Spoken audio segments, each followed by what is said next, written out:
Hello everybody, Yom Tov, it's me, and it's Monday this week instead of Tuesday, as I checked on the wall calendar, so that's a very good thing. So I started off the day with a Yom Tov anyway, which is a good thing, by looking on the calendar just to check what day it was. So, looked at the clock, it's 6:10 in the evening, UK time, PM, so I'm not going to keep you rabbiting on and on all night, but I just wanted to try and say something uplifting for a change instead of it always being about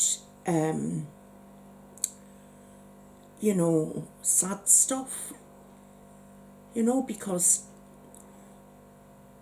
I realise that this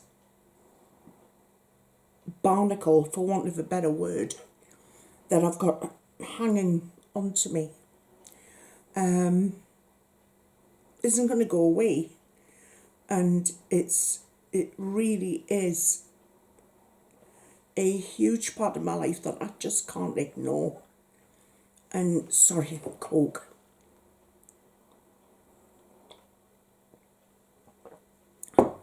I'm making the most of my time while the family are out shopping. Sorry, excuse me. The family are out shopping. So if you notice, there's total peace and quiet. So I'm going to make the most of this, for at least the next half hour. I've got to be realistic that this cancer is part of me, and it doesn't matter how much I think about magic wands and people are offering to cast spells on me to get it removed.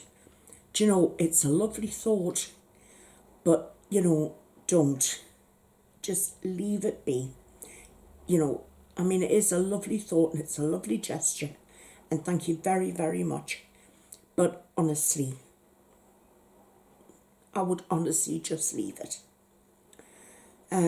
So I just wanted to be a little bit more upbeat about things and trying to think of funny things and stuff like that, and get my priorities right. Like, the first thing off the bat should always be, how are you? How are you doing? Have you all had a good week since I last spoke to you? I just hope everybody's keeping fit and well, or the best that you can, considering that the world that we live in now. I hate to say this, but when the dreaded COVID first hit, I was the first one. I'm saying, oh, it'll be over in a matter of a few weeks. And I was completely wrong. I got it totally and completely wrong. Here we are, 2 years later, and we're still going in and out of shops wearing masks. Some we are, some we don't. But it's the new norm for hospitals now. You cannot go into a hospital or a pharmacy or a clinic or anything like that without wearing a mask. You've got to wear a mask. So that's not great, but it just is what it is. But here, at least, if Mr. Critchley tells me something that I don't like, I can stick my tongue out at him from behind my mask, and he'd never know. So I think, you see, he would never know unless one of you lot told him, and I can't see that happening. But it's an option. It's a bit of daftness. So there are things that have made me horrifically sad, over the last 48 hours. I've seen evidence of the war crimes being committed by Putin on the people of Ukraine. And I've prayed as hard as I can for those people. And it's nothing but war crimes. He is a war criminal. But is anybody going to do anything about it? I don't know.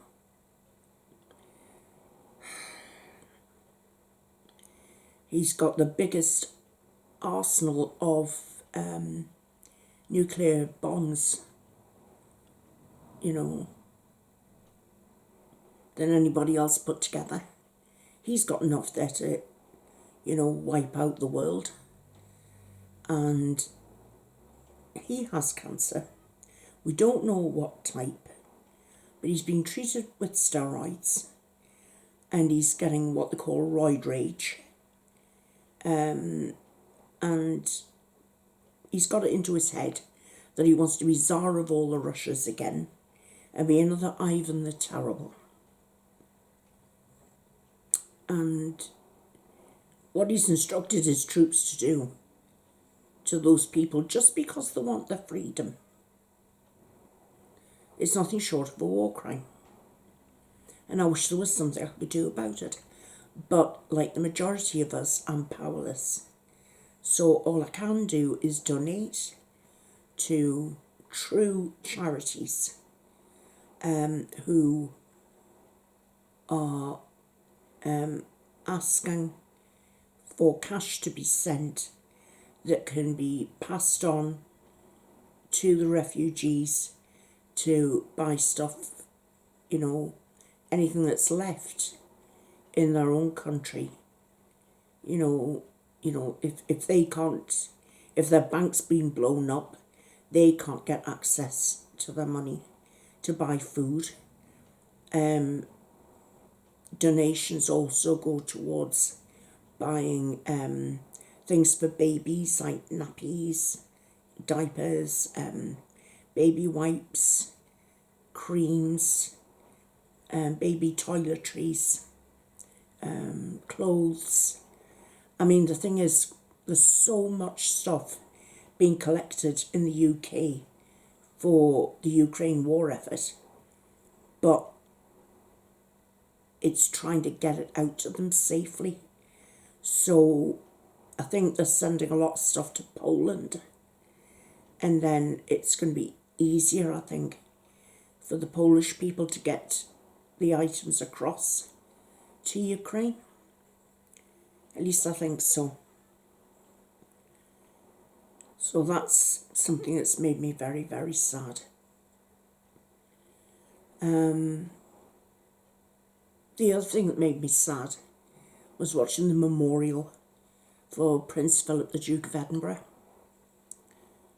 And Princess Beatrice was absolutely breaking her heart. She was sobbing like a baby, she was, behind her programme. And I think some of it was with seeing our father, Prince Andrew, escorting the Queen down the short walk to her place in the Abbey. Now, I'm going to just I'm nailing my colours to the mast here. Prince Andrew has not been charged with any crime. He has not been accused of any crime. Well, he's been accused of certain things, but there's no proof because the girl is a proven liar.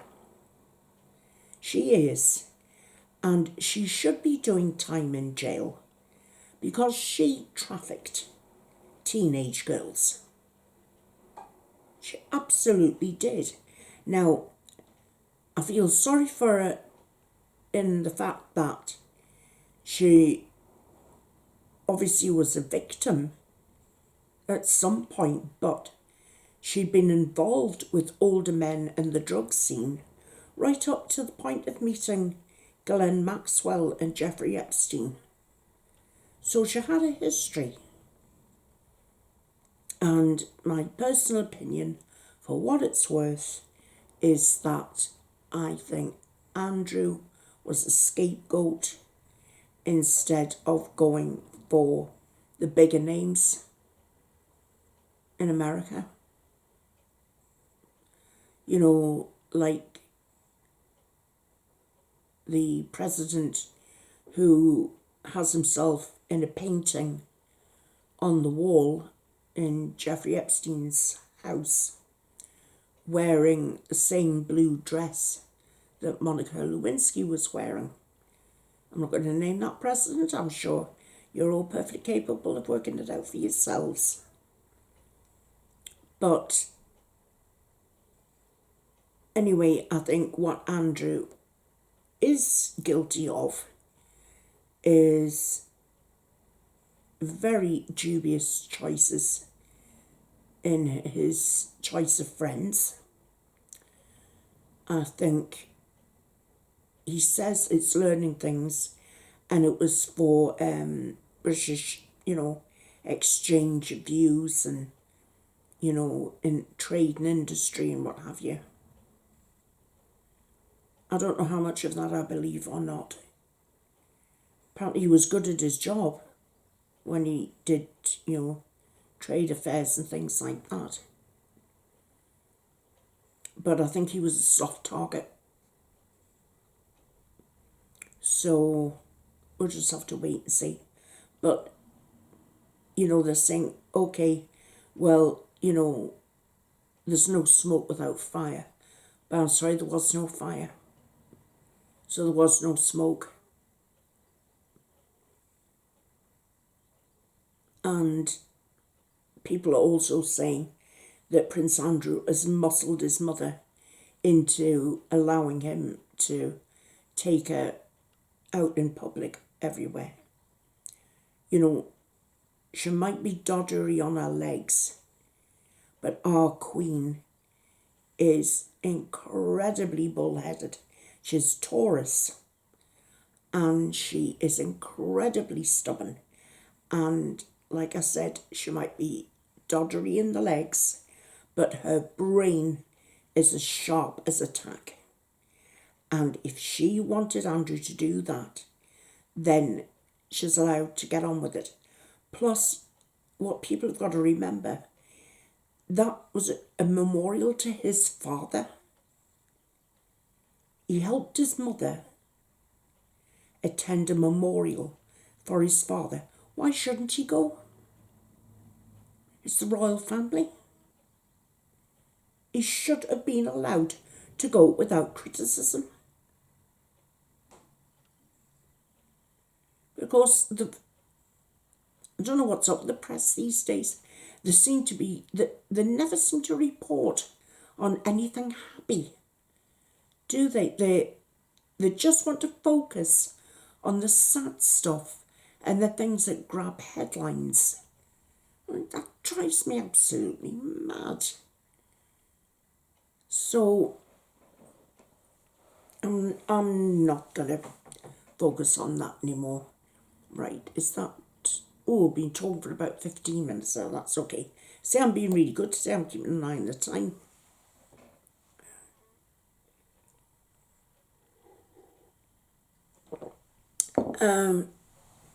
So I was thinking, how you like to turn, this expression, turn a frown upside down, or something like that. Whereas I was more like thinking, well, turn tears into non-fears. I made that up, by the way. I've just made that up this second. And I was thinking, what have I actually done that's different? Or how have I changed in my attitude to things? Or have I tried to do anything new? Have I attempted to do anything new?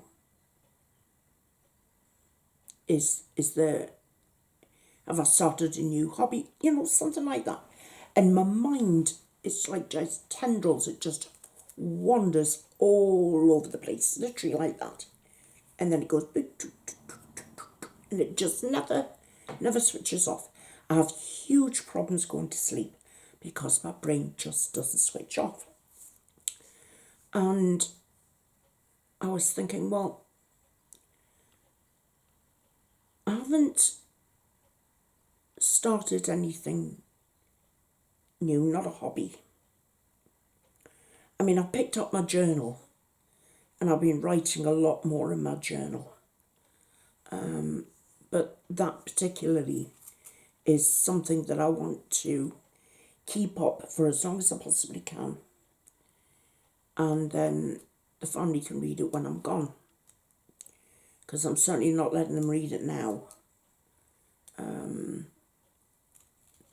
So if there's anything new I'm doing, I have started doing journaling. But it's when I remember. When I'm not sort of like groggy and half asleep, what have you. And honestly, if I remember, sometimes things will go out of my head and I have no clue what I've said, what I've done, when I said it, how I said it, who I said it to. I don't know if anybody else has memory problems like that. And I'm trying to think of anything new or any ways of thinking that have become new to me since I got that news.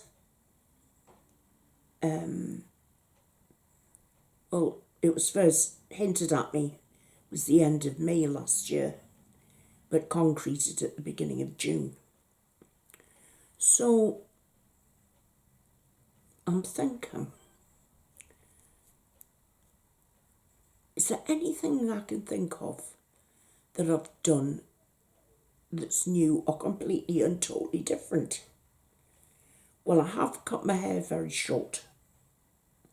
That's something new. And I hope you like it. My friend came. I mean, she's like another daughter to me, really. She came last Monday and she cut my hair. I'm sure I've told you that. Do you know, again, there you are. Probably did tell you, totally forgot. I don't know why I bother.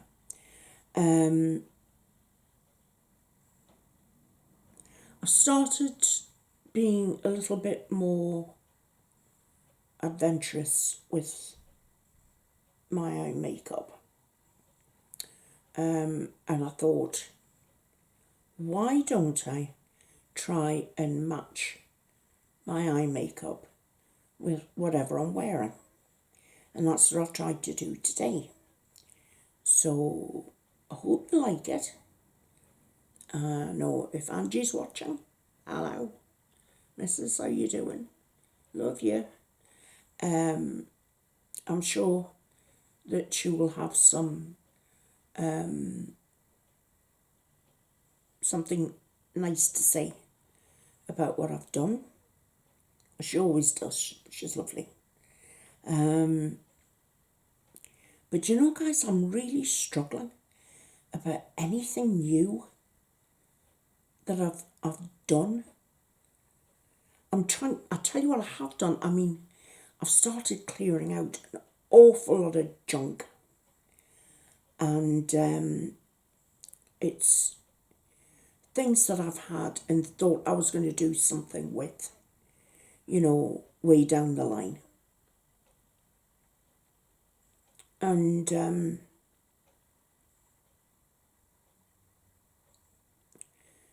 again, I've got to be real. When you're given a timeline, you've got to think about, well, am I really going to be able to do anything with this? And if not, do the next best thing. Give it to someone who will use it. So I've been doing that.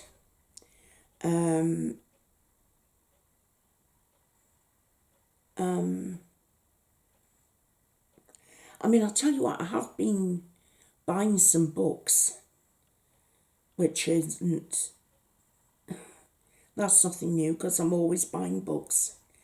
I've got so many books. I must have bought about 10 books in the last couple of months. And 6 of them I haven't even started reading yet. But I've got these 3 books. And they're by a lady doctor. Well, she was more than that. She had a master's degree in so many different kinds of degrees. She was a medical doctor. And then she went into psychiatry. And she decided to work with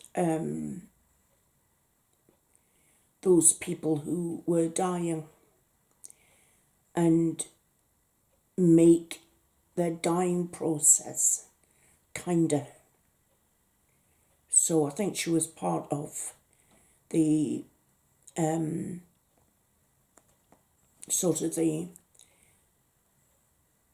to take all the mental stress away from dying and helping not only the patients but helping their families as well. And she was called Elizabeth Kubler-Ross. She was born in Switzerland, but she got a degree there, I believe, and she did some training in London, and then she went to America, where I believe she met her husband, who's called Ross.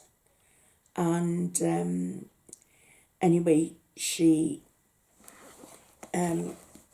wrote a book called On Death and Dying. And I used to look at this. I remember looking at this in the library about 40 years ago and thinking, oh, God, that's so heavy. I'd never be able to read that.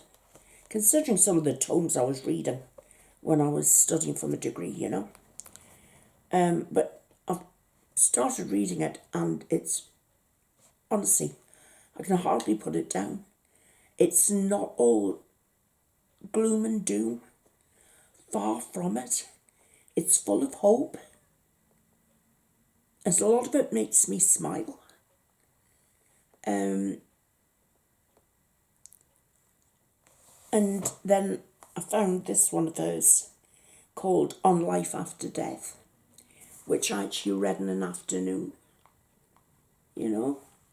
And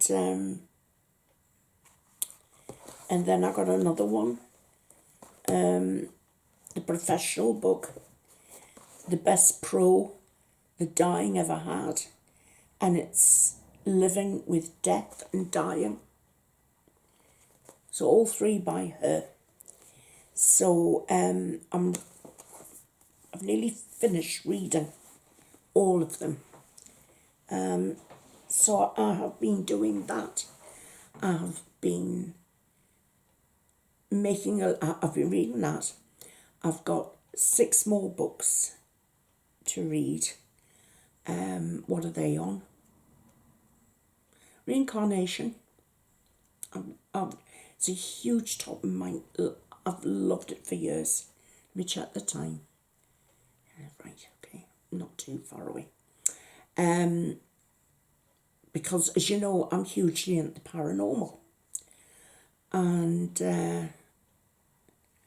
I just love this stuff.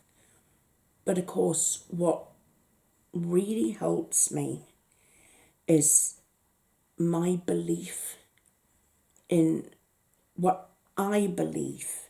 It's just my belief. I don't expect anybody else to believe the way I do. Okay?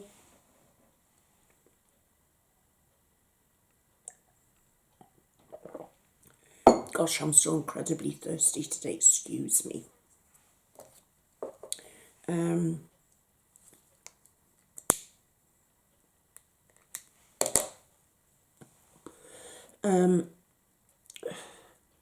I've always believed that there's something else.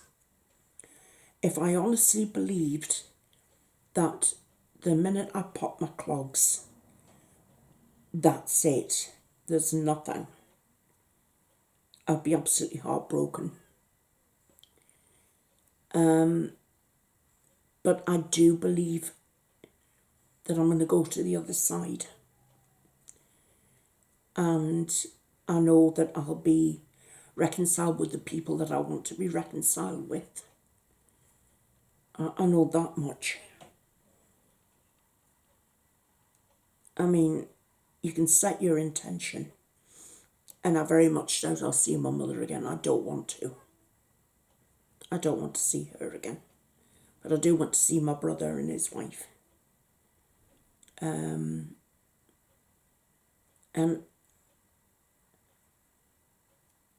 I don't know whether or not I've got to come back to this earth. I've read so many things and been told that being on earth is one of the hardest of the places that you can come to. And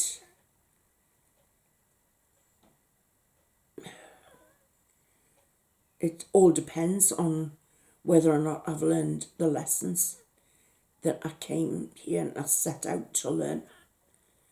And I don't know whether I've got to come back or not. I don't know if I really want to come back. And I suppose the reason I'm saying that is because I don't want to live a life without my children.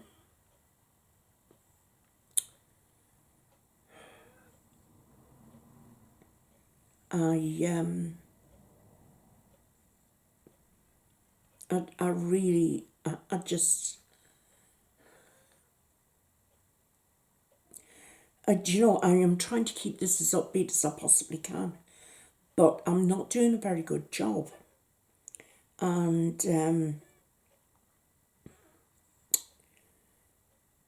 I don't think I'd be very good as a grief counsellor or anything like that. Do you? I mean, unfortunately, I mean, I am a good listener. I do, you know, I have a lot of people who've confided in me over the years, and I am so proud of the fact that I have never breached anybody's confidence. This wild horses wouldn't get me to open up about anything anybody's ever told me. And I've got to say, I can't say the same for some others that I've confided in, but I had to learn lessons, hard lessons, and be a little bit more circumspect in who I confided in. To which is why I only let myself get close to some people. You know, because there's always that fear of getting hurt, isn't there? You know? You worry about if you spill all your secrets. And I mean, it's not as if I'm an axe murderer or anything like that. At least I don't think so. But, you know, it's like when you find that special friend that you feel so at ease with that you could tell them absolutely anything. And They're part of your life every day. And being with them is just like breathing. And that's why it still hurts. I mean, the level of grief isn't what it was, but it still hurts losing Suze. And it still hurts losing Lorraine. But it is what it is, isn't it, guys? It really is. It is what it is. So, tell you what I have been going through. I've been going through music that I want to put onto a disk drive or something like one of these little keys that you put into the side of your laptop, and you save music onto them and that. And I've been going through all my favourite music. So naturally, top of the list, I'm going to have Killed by Death by Motorhead. If I'd had a funeral, you see, I would have had that played at my funeral.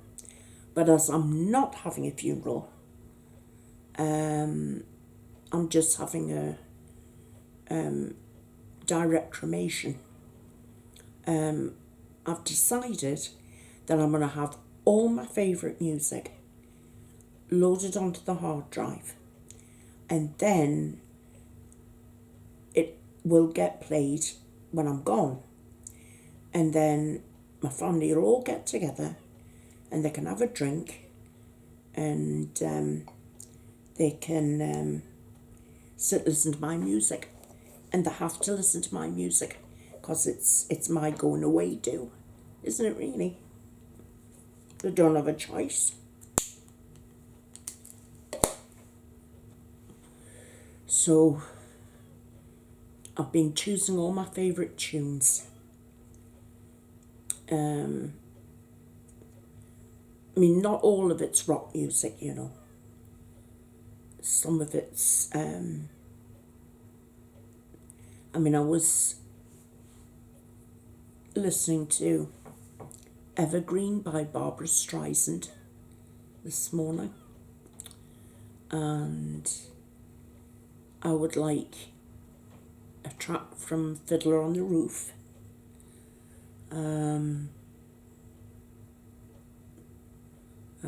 What else was I thinking of?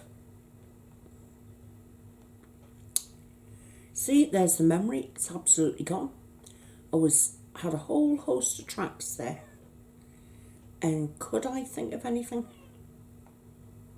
I mean, I tell you what, there's one song I really love, and it's Bruce Springsteen. I do like his Dancing in the Dark. I do like that. But it's Born in the USA. Now, I do love that. But I can't sing that because I'm not born in the USA. I mean, I could try Born in the UK. Now, it doesn't really have the same feeling, does it? I'll have to think about that one. I mean, do you remember Sugar Sugar by the Archies? That's going to be up there in my top 10. And there'll be a few Fleetwood Mac, like The Chain and Don't Stop. Trying to think.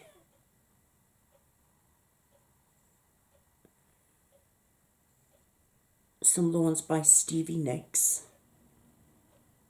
like Edge of 17 and Gypsy. Yeah, I do like them. No, I'm gonna have to get back to you on the music one, guys.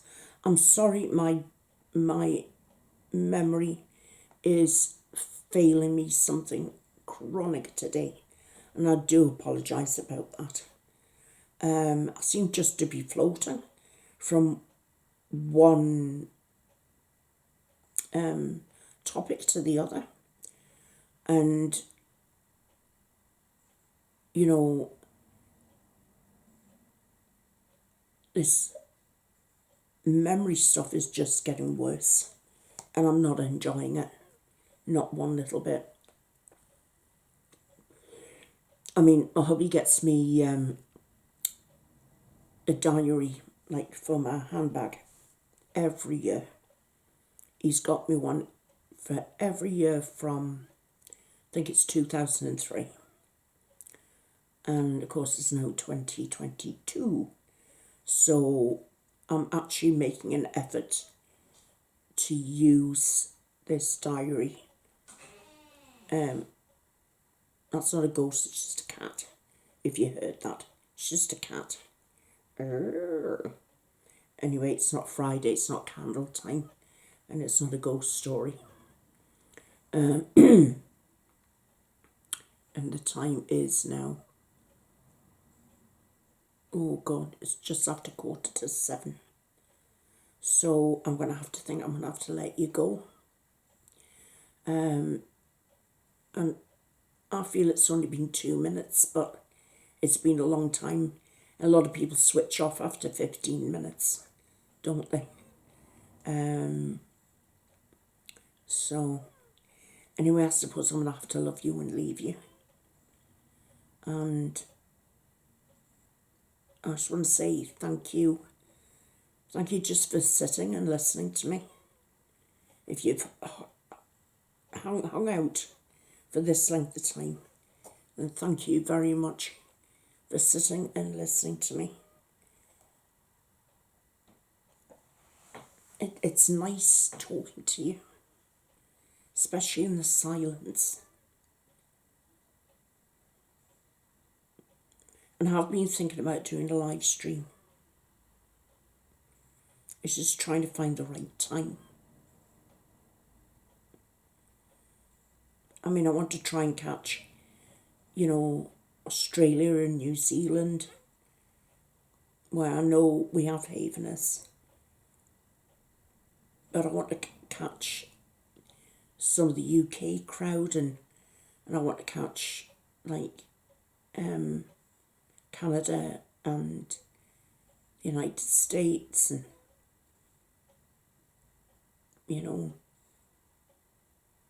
wouldn't it be lovely if I could just gather you all up in a humongous hug and talk to you all?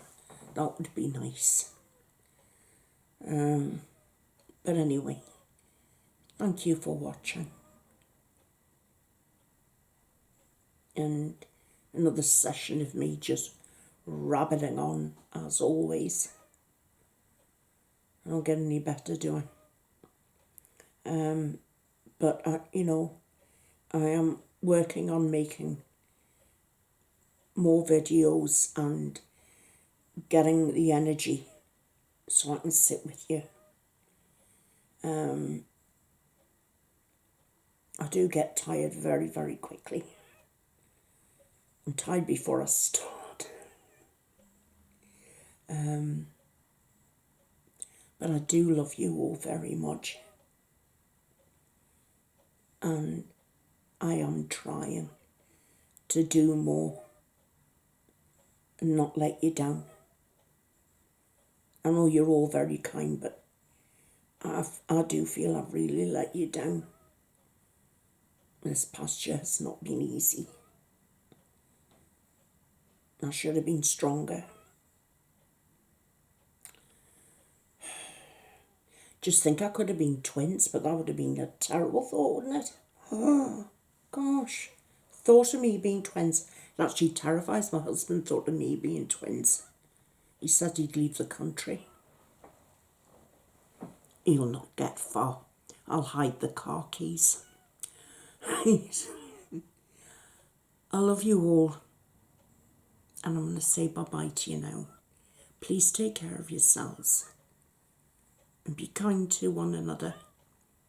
And that's what I'm trying to do more of, to be kind and to think before I speak and just sort of zip my lip, especially if I don't know what I'm talking about. I've got some very bad habits, guys, honestly. Sometimes I can not be a very nice person, but I'm working on it. I'm work in progress. So, bye-bye for now, guys. I will see you very soon. Okay? Bye for now. Bye-bye.